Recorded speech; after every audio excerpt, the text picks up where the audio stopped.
प्रधानमन्त्री दाहालको निर्देशनमा अन्तिम समयमा रोकियो परराष्ट्र मन्त्रीको जेनेभा भ्रमण। कान्तिपुर समाचारमा आज राष्ट्रपतिका उम्मेदवारहरू आफ्नो पक्षमा मत माग्न व्यस्त।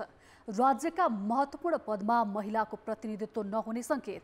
किन गुमाउँदैछ सिंहदरबार वैद्यखानाले औषधि उत्पादनको क्षमता। दुधको मूल्य बढाउने सरकारको तयारी। हिउँद सकिनै लाग्दा देशका विभिन्न भागमा असिनासहितको वर्षा।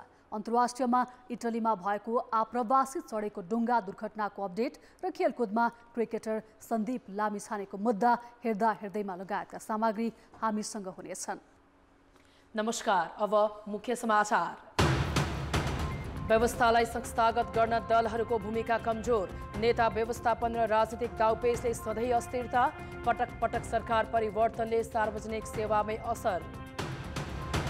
मुगलिङ पोखरा सडक स्तरोन्नतिमा ठेकेदारको लापरवाही। सम्झौताका शर्त पालना नगर्दा 1.5 वर्षदेखि यात्रुलाई शास्ति। स्थानीयको दैनिकी कष्टकर।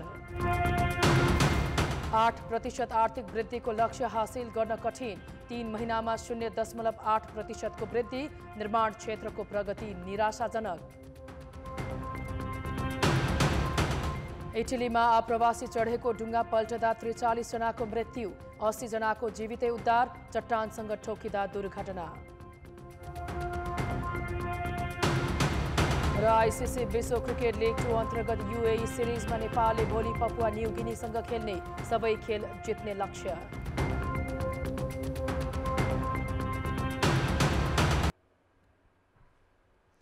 काठमाडौँ उपत्यकामा 4.5 महिनापछि वर्षा भएको छ। यसअघि गत असोज 28 गते उपत्यकामा 0.4 मिलिमिटर वर्षा भएको थियो। आज पश्चिमी वायुको प्रभावले उपत्यकामा पानी परेको जल तथा मौसम विज्ञान विभाग पूर्वानुमान महाशाखाले जनाएको छ। आज र भोलि काठमाडौँसहित देशका केही स्थानमा सामान्य वर्षा हुनेछ। मौसमविद बिनु महर्जनले पश्चिमी वायुको प्रभावले वर्षा भए पनि यो लामो समयसम्म नरहने जानकारी दिइन्। आज गण्डकी र प्रदेश 1 का पहाडी क्षेत्रका केही स्थानमा पनि वर्षा भएको छ। वर्षाले उपत्यकामा चिसो महसुस भएको छ। लामो समयको अन्तरालपछि भएको वर्षाका कारण किसान खुसी भएका छन्।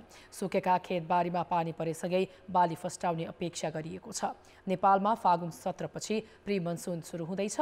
खराब मौसमका कारण त्रिभुवन विमानस्थलमा केही आन्तरिक र बाह्य उडान पनि प्रभावित भए। विमानस्थलका प्रवक्ता टेकनाथ सिटोलाका अनुसार विमानस्थलमा वर्षासँगै भिजिबिलिटी कम हुँदा भारतको नयाँ दिल्लीबाट आएको विस्तारा इन्डिगो एयरको जहाज दिल्ली फर्काइएको छ भने आन्तरिक उडानका जहाज समेत अवतरण गर्न सकेनन्। पूर्वी नेपालका उच्च पहाडी क्षेत्रमा वर्षासँगै हिमपात भएको छ। दोलखाका उच्च पहाडी र हिमाली क्षेत्रमा हिमपात भएको छ। जिल्लाका तल्लो क्षेत्रमा हिउँदे बर्खासँगै माथिल्लो क्षेत्रमा हिमपात भएको हो। हिमपातले आलु खेती गर्ने किसानमा खुसियाली छाएको छ। हिउँदे बर्खाले गहुँ बालीलाई पनि राहत मिलेको छ। सोलुखुम्बुमा यो हिउँदकै पहिलो हिमपात भएको छ। आइतबार अपराह्नबाट हल्का हिमपात भएसँगै जिल्लामा चिसो बढेको छ। पूर्वी पहाडी जिल्ला ताप्लेजुङका पाथिभरा, खुन्सा, ओलाङचुङ्गोला लगायतका उच्च लेकाली क्षेत्रमा पनि हिमपात भएको छ। त्यस्तै पश्चिमी वायुको प्रभावले बाजुरामा पनि पानी परेको छ।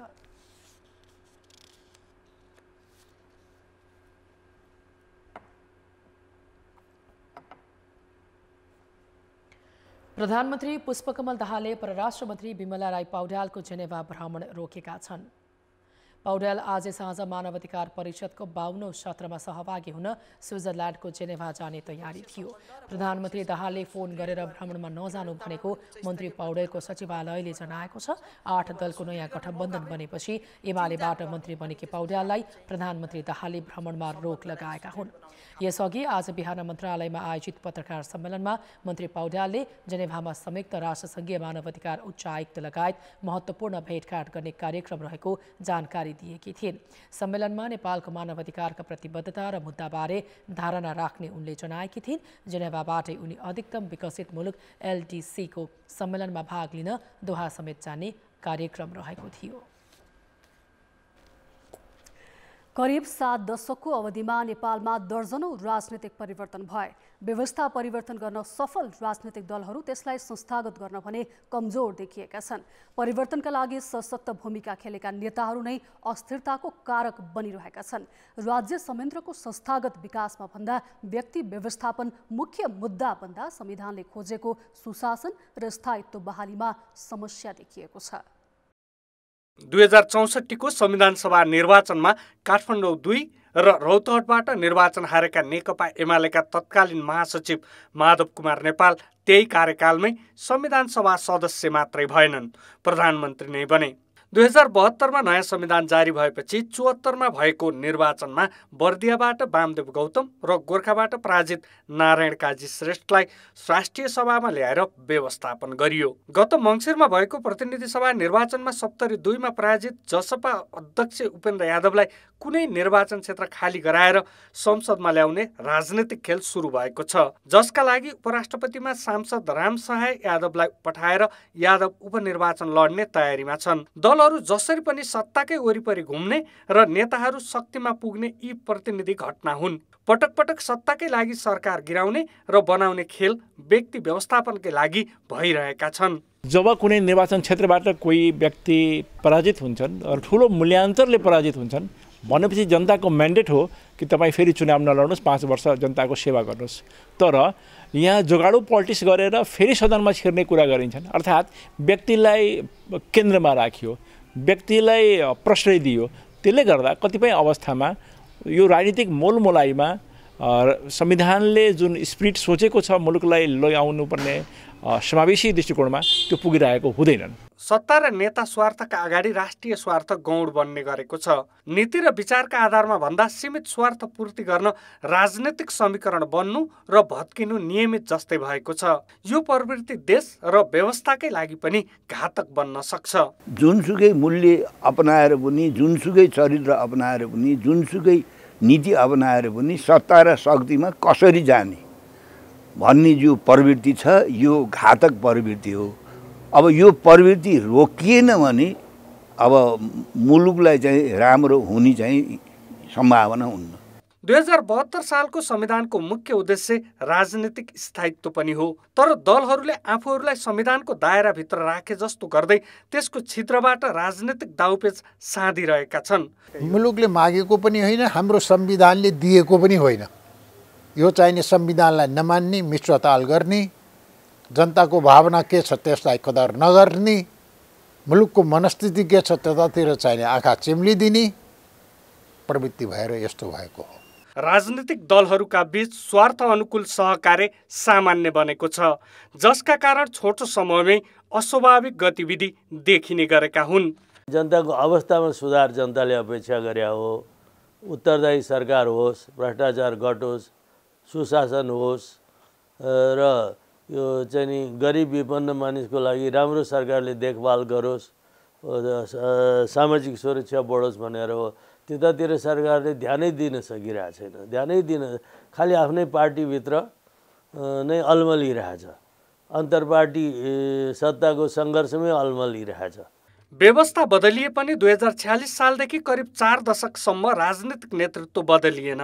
उही पात्र र प्रवृत्ति दशकौंसम्म सरकारमा दोहोरिरहेका कारण राजनीतिक चरित्र नबदलिएको हो कि गम्भीर बहसको खाँचो देखिएको छ। कान्तिपुर समाचारका लागि धनुषाबाट अमरकान्त ठाकुर र क्यामेरामा राजेन्द्र महर्जनका साथ प्रकाश बम र दीपक आचार्य, काठमाडौँ। राजनीतिक दलहरूले सत्ता र शक्तिका लागि आफू खुसी बनाउने समीकरण र सोही कारण मन्त्रालयमा भइरहने परिवर्तनको असर मुलुकको प्रशासन र सार्वजनिक सेवामा परेको छ। मन्त्रालय प्रशासन नयाँ मन्त्रीलाई स्वागत र ब्रिफिङमा मात्रै अल्मलिनु पर्दा आवधिक योजना तथा नीति कार्यक्रम कार्यान्वयनदेखि नियमित काम समेत सुस्त भएका छन्।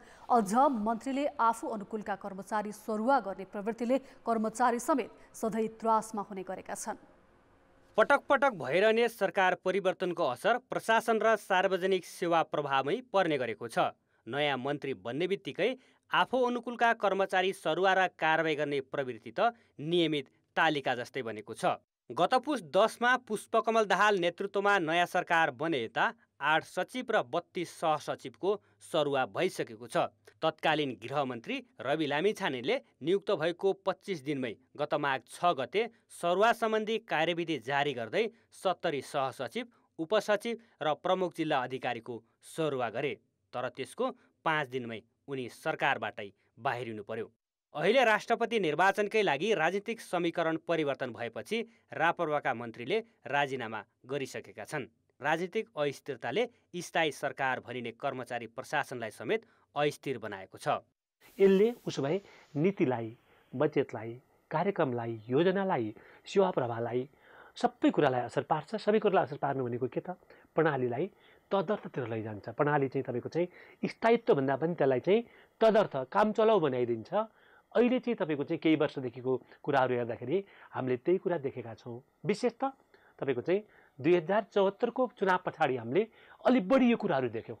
यसबाहेक कर्मचारी तन्त्रले ट्रेड युनियन बनाएर आफू अनुकूलका मन्त्रीलाई रिझाउने प्रवृत्ति हुँदा पनि अर्को समूहको कर्मचारी पाखा लाग्ने प्रवृत्ति वर्षौँदेखि छ। अस्थिर सरकार हुने बित्तिकै चाहिँ नि मन्त्रीमण्डलको फेरबदल छिटो हुने अनि तदअनुरूप चाहिँ नयाँ नयाँ मन्त्रीहरू आउने हुनाले उनीहरूले आफू अनुकूलका कर्मचारी राख्न चाहन्छन्। त्यसले गर्दाखेरि के हुन्छ भन्नला भने कर्मचारीको टर्नओभर पनि धेरै भयो र अनि एउटा खेला जस्तो मात्रै भयो कि अनि जनताले चाहिँ सेवा पाउने, विकास निर्माण कार्य गति पाउने भन्ने कुराहरू त तफसिलका कुरा हुन गए। राजनीतिक अस्थिरताको असर सार्वजनिक सेवामा मात्र होइन, अर्थतन्त्रमा पनि उत्तिकै पर्ने गरेको छ। कर्मचारीको पटक पटकको सरुवाले पुँजीगत खर्च बढाउन सकिएको छैन। यस्तो अवस्थामा राजनीतिक दल सत्ताको खिचातानीमै लाग्दा मुलुकको अर्थतन्त्र झन ओह्रालो लाग्ने देखिन्छ। अब फ्रिक्वेन्टली पात्रहरू फेरिरहँदा कतै नीतिगत स्थिरता नहुने कि भन्ने समस्या चाहिँ छ। यो चाहिँ सरकार परिवर्तन हुँदा, अब यो सरकार परिवर्तन हुँदा साथ ब्युरोक्रेसीमा पनि परिवर्तन हुने जुन स्थिति छ, यसमा अलिकति भनौँ न राजनीतिक नेतृत्वले चाहिँ सोच्नुपर्छ। देश संघीयतामा गए पनि केन्द्रमा देखिएको राजनीतिक अस्थिरताको असर प्रदेशसम्मै पर्ने गरेको छ। त्यसैले विकास र सुशासनका लागि राजनीतिक स्थिरता आवश्यक छ भन्ने कुरा नेतृत्वले हेक्का राख्नै पर्छ। कान्तिपुर समाचारका लागि क्यामेरामा सुरज खड्काका साथ भरत रावल, काठमाडौँ। अब जनताको आवाज हामीले आज 7 प्रदेशमा सोधेका छौँ। राजनीतिक दललाई स्थायित्व र सुशासनप्रति जवाफदेही बनाउन के गर्नु पर्ला?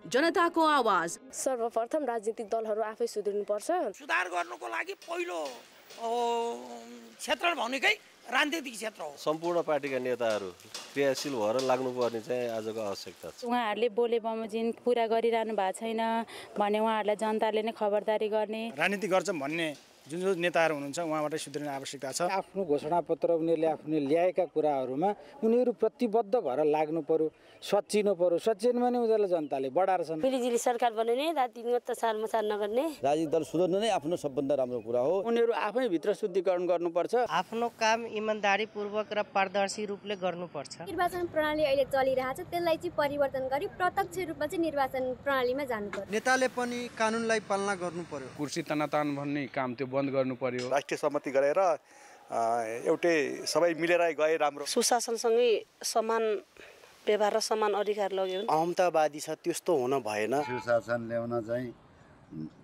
विकास निर्माणको माग लाग्नु पर्यो। सरकारको नेतृत्व गर्नेहरू इमानदारीताको खुट्टामा उभिएर जनताको पक्षमा काम गर्नुपर्दछ। यो संविधानलाई राम्रोसँग अक्षरशः पालना गरेर राजनीतिक दलले इमानदारीता निभाउनै पर्छ।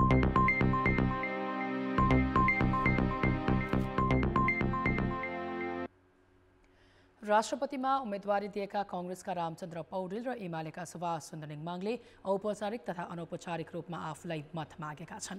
दुवै उम्मेदवारले अन्य दलका सांसद तथा प्रदेशसभा सदस्यहरूसँग मत मागेका हुन्। यसैबीच कांग्रेसका उम्मेदवार पौडेललाई समर्थन गरेका 8 दलका शीर्ष नेता सम्मिलित बैठक केही बेर अघि सकिएको छ। बैठकबारे थप जानकारी दिन प्रधानमन्त्री निवास बालुवाटारबाट सहकर्मी अवतार राई प्रत्यक्ष सम्पर्कमा छन्। अवतार, 8 दलको बैठकले के निर्णय गर्यो? अन्ताजी भर्खरै मात्र प्रधानमन्त्री निवास बालुवाटारमा प्रधानमन्त्री पुष्पकमल दाहालले बोलाउनु भएको 8 राजनीतिक दल को बैठक भर्खरै मात्र सकिएको छ। खास गरी राष्ट्रपतिको निर्वाचनका निमित्त जो हिजो मात्रै रामचन्द्र पौडेल नेपाली काङ्ग्रेसका उम्मेदवारलाई सघाउने 8 दल एक ठाउँमा छन्। उनीहरूले आगामी फागुन 25 गते हुन लागिरहेको राष्ट्रपतिको निर्वाचनमा चाहिँ थप व्यवस्थित बनाउन र सबै प्रदेश सभा सदस्य यता राष्ट्रिय सभा सदस्य प्रतिनिधि सभा सदस्य गरी झन्डै 884 मतदातालाई चाहिँ व्यवस्थित ढङ्गले अगाडि बढाउनका निमित्त र निर्वाचनमा आवश्यक ढङ्गले अगाडि बढाउने गरी छलफल गर्नका निमित्त आज बोलाइएको भनिएको छ। तथापि अन्य सरकार गठनको विषयमा आगामी दिनमा अगाडि बढ्ने विषयमा प्रदेशहरूको विषयमा पनि प्रारम्भिक छलफल सुरुवात भए पनि मूलतः आज बसेको बैठकमा भने राष्ट्रपतिको निर्वाचनमा नै केन्द्रित भएको भनेर हामीलाई चाहिँ माओवादी केन्द्रका नेता महासचिव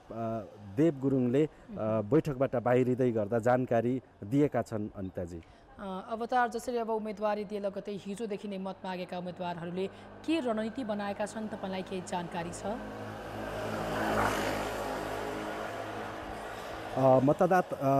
खास गरी अहिले नेकपा एमालेका तर्फबाट सुभाष चन्द्र नेम्बाङ र यता नेपाली काङ्ग्रेसका तर्फबाट रामचन्द्र पौडेल जो दुईजना राष्ट्रपतिका उम्मेदवार छन्, दुवैले आज अनौपचारिक रूपमा चाहिँ संसदमा रहेका दल र दलका नेताहरूसँग चाहिँ आफ्नो पक्षमा मत मागिरहेको अर्थात् माहौल बनाउनका निमित्त सक्रिय रहेको भन्ने हामीलाई अनौपचारिक रूपमा जानकारी छ। र आज यो बैठकमा पनि जो 8 दल केन्द्रित छन् उनीहरूले हाम्रो पक्षमा ती सबै मतदाताहरू अर्थात् भनौँ प्रदेश सभा सदस्य यता चाहिँ सङ्घीय संसदका सदस्यहरूलाई केन्द्रित गर्नका निमित्त उम्मेदवारसहित बसेको बैठक यसैमा केन्द्रित थियो।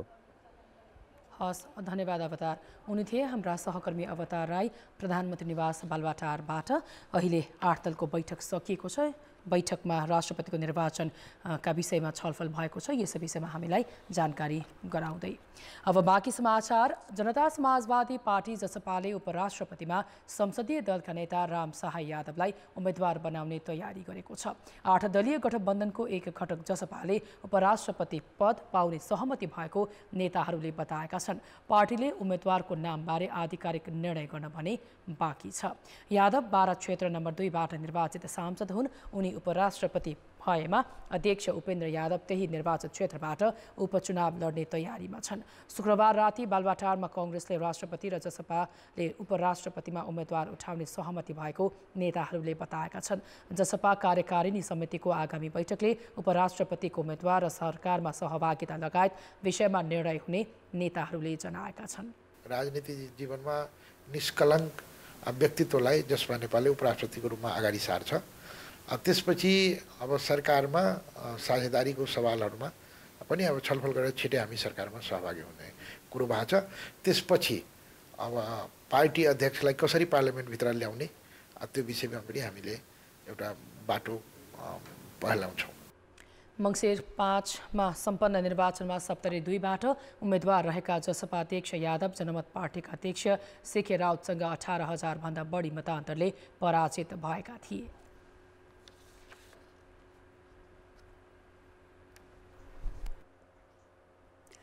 राज्यका महत्त्वपूर्ण पदहरूमा महिलाको प्रतिनिधित्व नहुने भएको छ।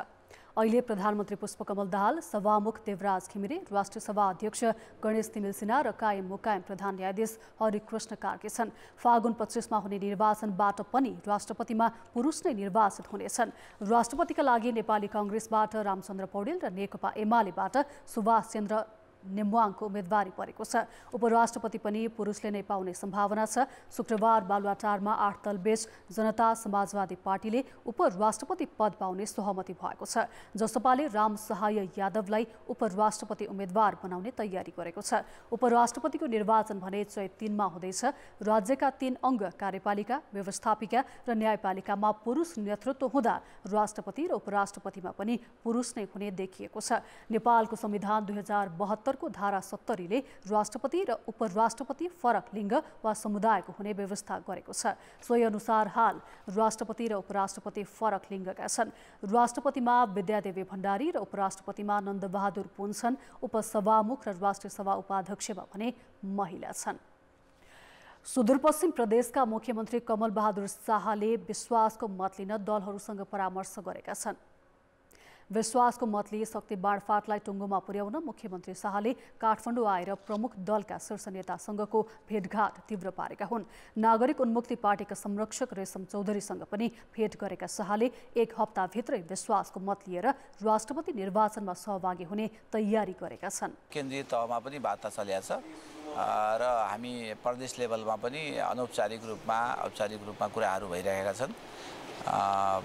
हामी 20 गतेभन्दा अगाडि नै मलाई लाग्छ विश्वासको मत हामी लिन्छौँ।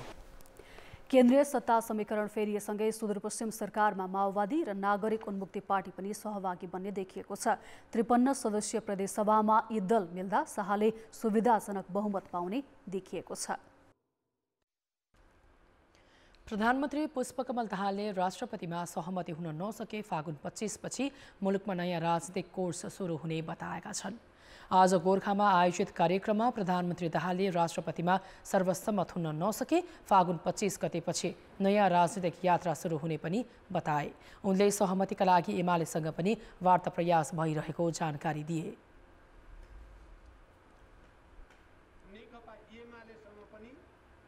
हाम्रो कुरा भइराखेको छ। हाम्रो कोसिस छ कि 25 गतेसम्म जाँदा राष्ट्रपतिमा सर्वसम्मत भयो भने सो मच द बेटर, धेरै राम्रो हुन्छ। फरक प्रसङ्गमा प्रधानमन्त्री दाहालले माओवादी जनयुद्धमा मृत्यु भएका सबैको नाम राजपत्रमा प्रकाशित गरेर सरकारले राष्ट्रिय शहीद घोषणा गर्ने तयारी गरेको पनि जानकारी दिए। नेकपा एमालेका अध्यक्ष केपी शर्मा ओलीले प्रधानमन्त्री पुष्पकमल दाहालले आफूहरूलाई धोका दिएको आरोप लगाएका छन्। ओलीले दाहाल ढाँट्न, छक्क्याउन र धोका दिन अप्ठ्यारो नमान्ने नेता रहेको समेत जिकिर गरे। आज काठमाडौँमा आयोजित एक कार्यक्रममा अध्यक्ष ओलीले दाहालले आफ्नै लडाकु र योद्धाहरूलाई पनि धोका दिएको आरोप लगाएका हुन्। उनले दाहालबाट आफूले पनि धोका पाएको उल्लेख गरे। पुष्पकमल दाहाललाई नचिनेको होइन, तर मैले सुनिरहेँ उहाँको कुरा। उहाँले मलाई छकाइरहनु भयो। उहाँ हातमा चक्कु लिएर बस्नुभएको थियो। मलाई भन्नुभयो फुल लिएको छु, तपाईँलाई भ्रम नपरोस्। मैले फुल लिएको हो हातमा। यो चक्कु जस्तो देख्नुभयो होला तपाईँले, यो भ्रम हो, यो चक्कु होइन फुल हो भन्नुभयो।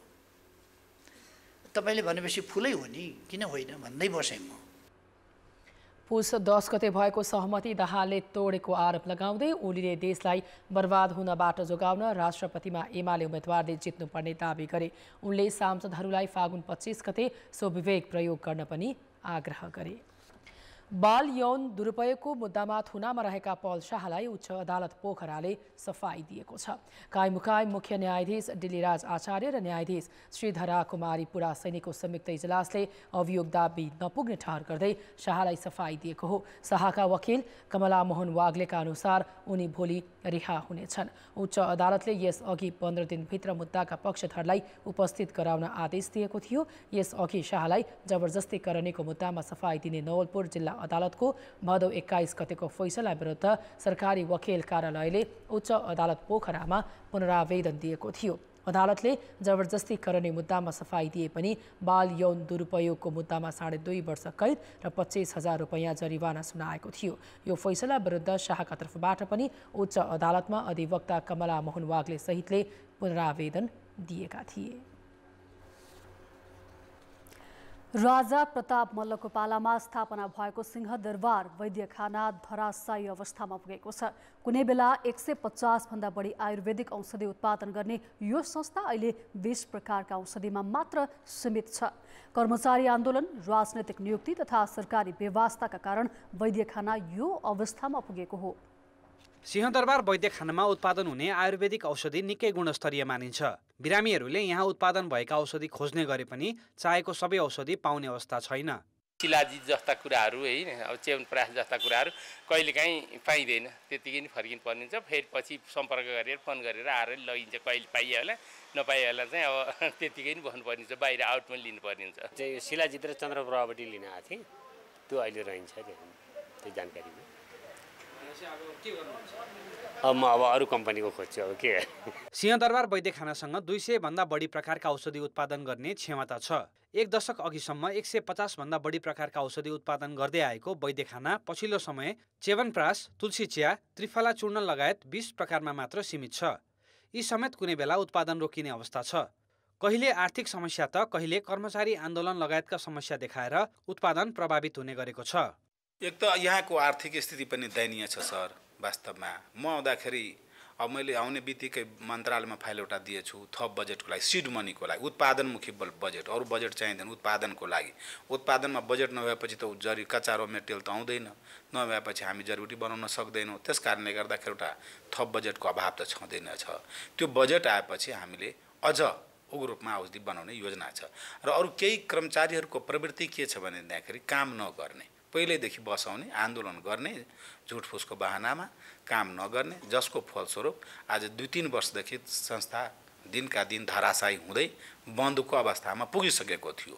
र मैले आएपछि केही सुरुवात गरेछु र पुनः मलाई लाग्छ मन्त्रालयलाई म बारम्बार घचाइरहेको छु, मन्त्रालयले सायद बजेट दिन्छ कि सिड मनीको रूपमा। 2075 सालयता कहिले पनि औषधि बिक्रीको लक्ष्य पूरा भएको छैन। औषधि बिक्री गरेर वर्षमा बल्ल तल्ल 2.5 करोड उठाए पनि खर्च 3 करोड भन्दा बढी रहेको समितिका अधिकारीहरू बताउँछन्। तर जानकार भने लामो समयदेखि वृत्ति विकास नभएको असन्तुष्टिमा कर्मचारीहरूको असहयोग तथा आयुर्वेदिक क्षेत्रलाई सरकारले प्राथमिकता नदिँदा समस्या देखिएको बताउँछन्।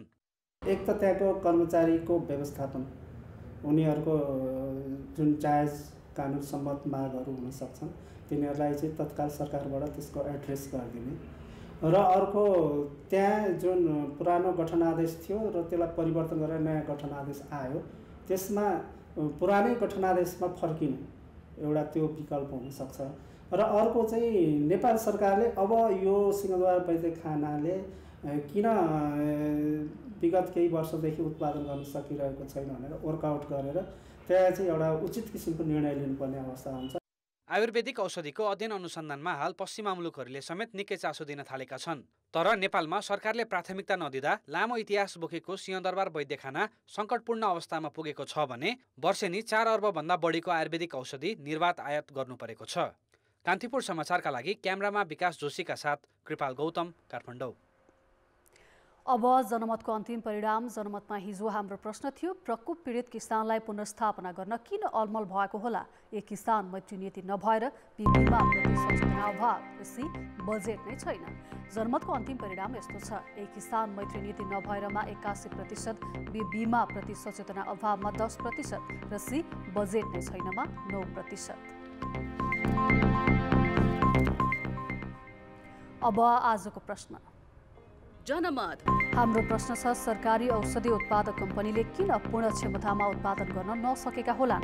ए, कमजोर व्यवस्थापन, बी, राजनीतिक हस्तक्षेप र सी, स्रोत साधन अभाव। जनमतको अन्तिम परिणाम भोलि साँझ 8 बजेको कान्तिपुर समाचारमा प्रसारण गर्नेछौँ। कृपया NEWS न्युज स्पेस AB वा सी टाइप गरी 34001मा SMS गरी आफ्नो मत व्यक्त गर्नुहोला। देशको प्रमुख पर्यटकीय गन्तव्य पोखरालाई संघीय राजधानी काठमाडौँसँग जोड्ने मुगलिन पोखरा सडक विस्तार तथा स्तरोन्नति सुरु भएको 1.5 वर्ष भयो। निर्माणाधीन सडक खण्डमा ठेकेदारले यात्रुको सुरक्षाका लागि अपनाउनुपर्ने सावधानी र प्रक्रिया पूरा नगर्दा यात्रा कष्टकर बन्ने गरेको छ। तनहुको आबु खैरेनीदेखि जामुनेसम्म 41 किलोमिटर र जामुनेदेखि पोखराको पृथ्वी चोकसम्म 45 किलोमिटर गरी 2 खण्डमा विभाजन गरी 13 अर्ब 62 करोड लागतमा पृथ्वी राजमार्ग अन्तर्गत मुगलिन पोखरा सडक खण्डको विस्तार भइरहेको छ।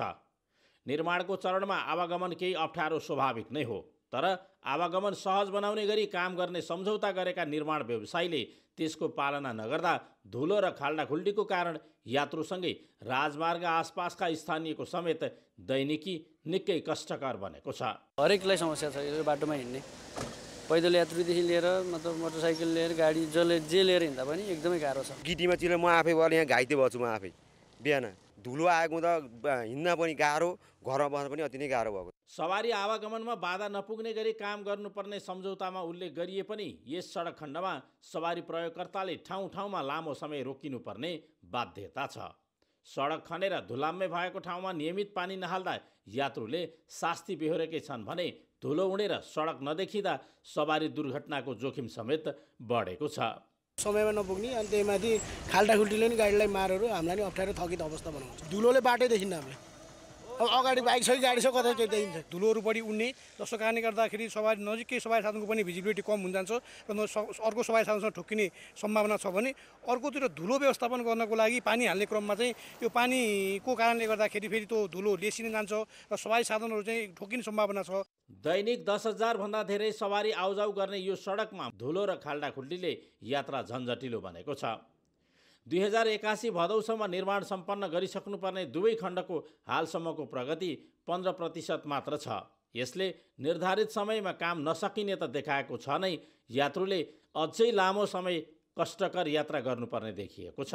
अब हामीसँग 15 महिनाभन्दा बाँकी छैन समय र प्रगति त्यही 15-16% को हाराहारीमा छ। भन्नुको मतलब के हो भने निर्धारित समयभित्र सकिने सम्भावना त अब कम भएर गयो। 2 घण्टा लाग्ने सडक पार गर्न हाल 5 घण्टासम्म लाग्ने गरेको छ। कोभिड लगायत विभिन्न बहानामा काममा ढिलाइ भइरहँदा नियमनकारी निकायले कामको निरीक्षण गरी निर्माणको चरणमा यात्रु आवागमन सहज बनाउनुका साथै निर्धारित समयमा काम सम्पन्न गर्न निर्माण कम्पनीलाई ताकेता गर्न आवश्यक छ। सडक निर्माणको क्रममा पुरा गर्नुपर्ने मापदण्ड पुरा नगर्दा यात्रा त कष्टकर हुन्छ नै, त्यो सँगै दुर्घटनाको जोखिम समेत बढेर जान्छ। यसतर्फ ध्यान दिन जरुरी छ। कान्तिपुर समाचारका लागि पोषनाथ अधिकारी, डुम्रे, तनहु। अर्थ र विकास। सरकारले लिएको आर्थिक वृद्धिको लक्ष्य हासिल गर्न कठिन हुने देखिएको छ। 8% को आर्थिक वृद्धिको लक्ष्य राखे पनि चालु आर्थिक वर्षको पहिलो 3 महिनामा जम्मा 0.8% को मात्रै वृद्धि भएको छ, जबकि गत वर्षको सोही समयमा 3% ले आर्थिक वृद्धि भएको थियो। राष्ट्रिय तथ्याङ्क कार्यालयका अनुसार निर्माण तथा खानी उत्खनन क्षेत्रमा देखिएको सुस्तताका कारण आर्थिक वृद्धि प्रभावित भएको हो। निर्माण क्षेत्र 24% ले खुम्चिएको छ। निर्माण क्षेत्रमा सुस्तताले गिटी, बालुवा र सिमेन्टको मागमा कमी आउँदा खानी उत्खनन 29.2% ले खुम्चिएको छ। गत वर्ष सोही अवधिमा निर्माण क्षेत्रको योगदान 18% थियो। यसपालि निर्माणमा विगतका वर्षहरूमा भन्दा पनि सुस्तता आएकाले आर्थिक वृद्धि न्यून भएको देखिएको तथ्याङ्क कार्यालयले जनाएको छ। विद्युत र पर्यटन क्षेत्रको योगदान पनि बढेको छ। विगतका वर्षका तुलनामा बढी पर्यटक आउँदा पर्यटन क्षेत्रको वृद्धि 45% पुगेको छ, तर उत्पादन भने जम्मा 1.9% ले मात्रै बढेको छ।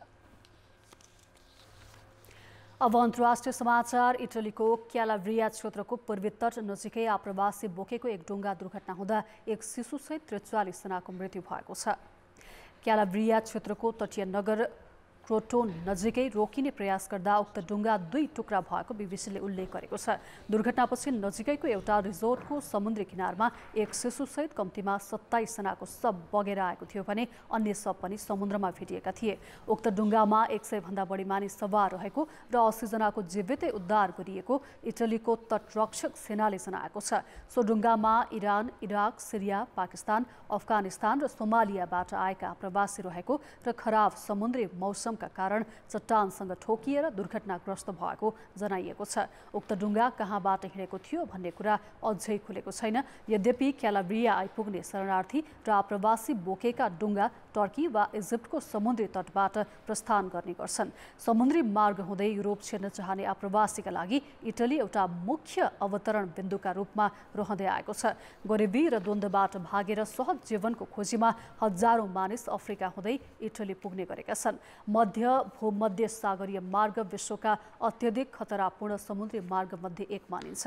आप्रवासन सम्बन्धी अन्तर्राष्ट्रिय संस्था IOM का अनुसार सन् 2014 यता 20,000 भन्दा बढी मानिस उक्त मार्गमा मारिएका वा बेपत्ता भएका छन्। खेलकुद समाचार। कान्तिपुर खेलकुद समाचारमा स्वागत छ।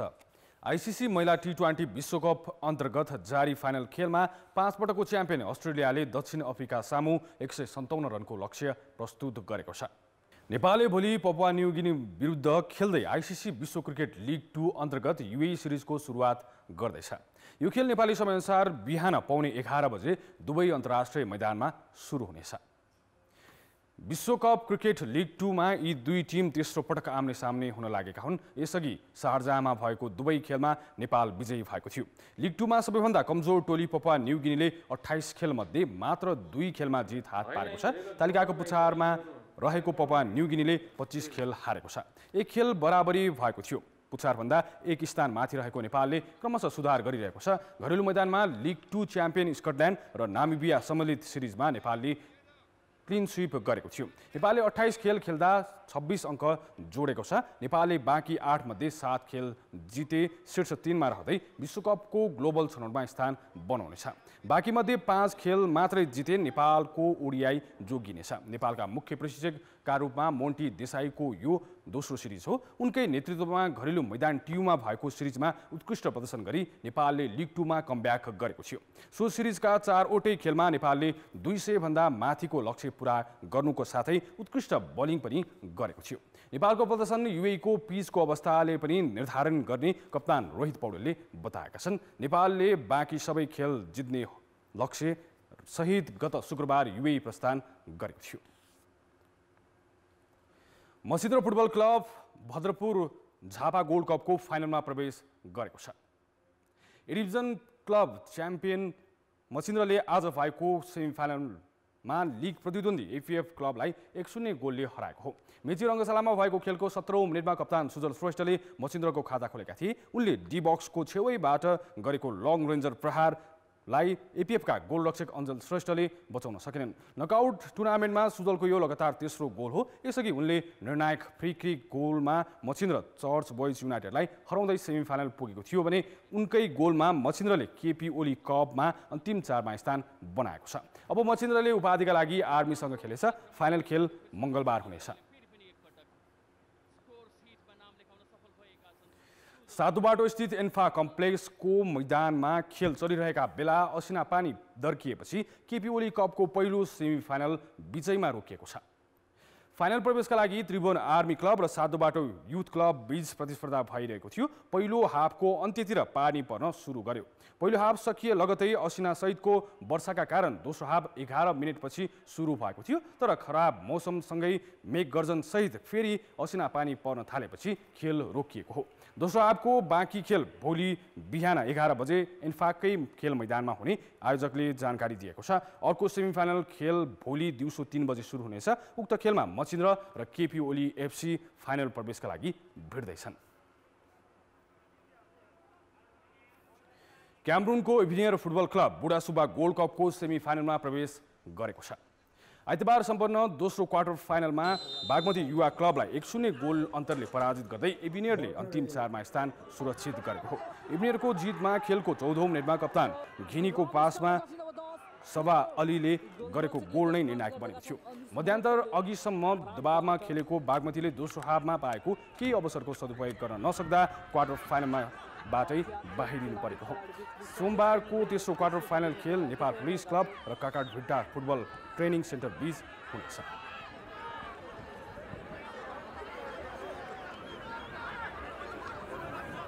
शहीद स्मारक ए डिभिजन लिग आगामी साता सुरु हुँदैछ। मसिन्द्र क्लब उपाधिमा ह्याट्रिक गर्ने लक्ष्यमा छ। लिगकै तयारीका लागि क्लब अघिल्लो महिनादेखि नै मोफसलका विभिन्न गोल्ड कपमा सहभागिता जनाइरहेको छ। मसिन्द्रको अन्तिम लक्ष्य ए डिभिजन लिग च्याम्पियन बन्नु नै हो। काठमाडौँको मसिन्द्र क्लबले 2077 र 78 सालको लिग जितेको थियो। यो संस्करणको लिग उपाधि पनि जितेमा मसिन्द्रले मनाङ मर्सिङदी क्लबले सन् 1986, 87 र 88 तथा नेपाल पुलिस क्लबले सन् 2007, 10 र 11 मा राखेको ह्याट्रिकको रेकर्ड बराबरी गर्नेछ। 1 महिना भयो हाम्रो ट्रेनिङ पनि स्टार्ट भएको हैन।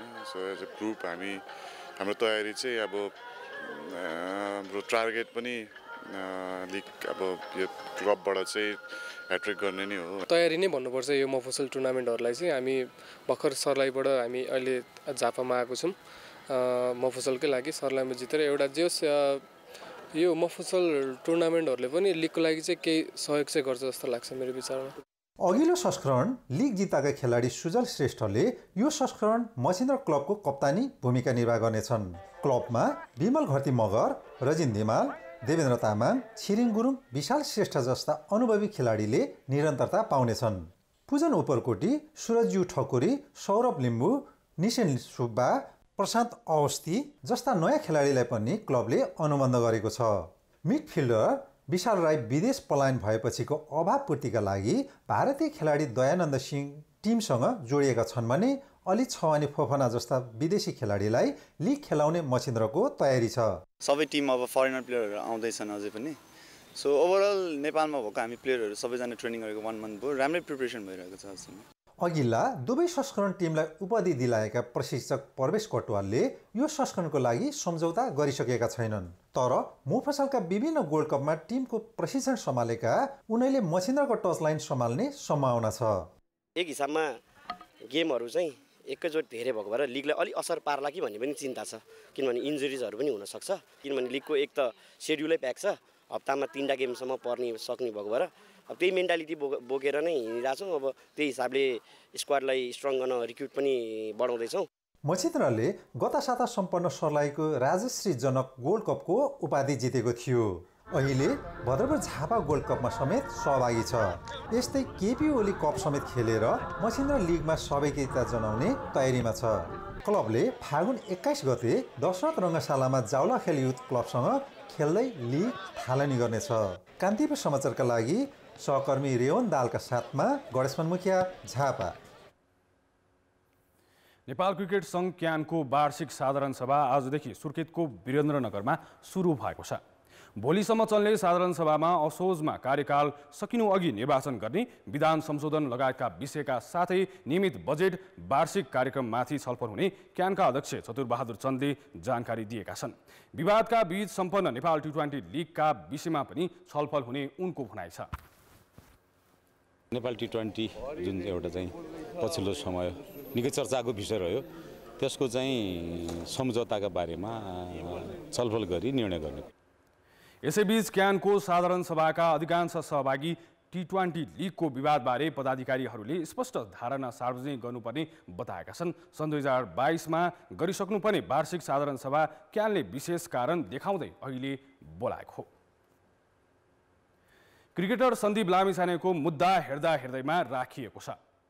न्यायाधीश सपना प्रधान मल्ल र कुमार चुडालको संयुक्त इजलासमा आज भएको सुनवाई नसकेकाले मुद्दालाई हेर्दा हेर्दैमा राखिएको हो। महाधिवक्ताको कार्यालयले थुनामै राखेर मुद्दा अगाडि बढाउनु पर्ने भन्दै दिएको निर्देशन र लामिछानेले लिग 2 अन्तर्गतको सिरिज खेल्न युए जान पाऊँ भनी दिएको निवेदनलाई आज सँगै राखेर सुनवाई गरिएको हो। कान्तिपुर खेलको समाचारहरूलाई यति नै। अब मौसम सम्बन्धी जानकारी।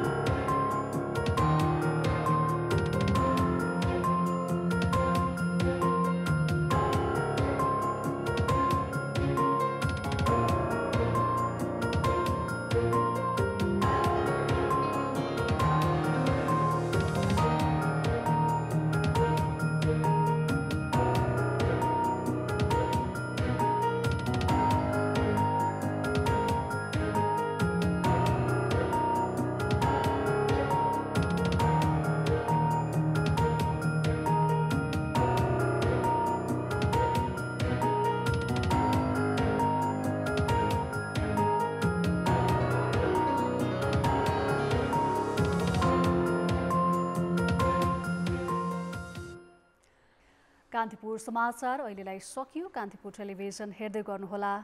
नमस्ते।